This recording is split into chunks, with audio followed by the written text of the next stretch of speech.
खुनाचा गुन्हा, अॅट्रॉसिटीचा गुन्हा आणि संतोष देशमुखची हत्या या तिन्ही प्रकरणामध्ये एकत्रित कायद्याच्या अनुषंगाने आम्ही चार्जशीट आज बीडच्या न्यायालयात दाखल केलेला आहे.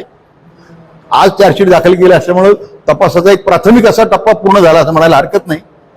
पुढील तपासाचा अधिकार अजून कायद्याने अवधित असतो आणि आहे. आता चार्जशीट हे जवळपास 1000 पानापेक्षा जास्त मोठ्या पानाचं असल्यामुळं त्याची प्रत घेऊन वाचल्यानंतर त्याच्यामध्ये काय आहे याच्यावर तुम्हाला बोलता येईल.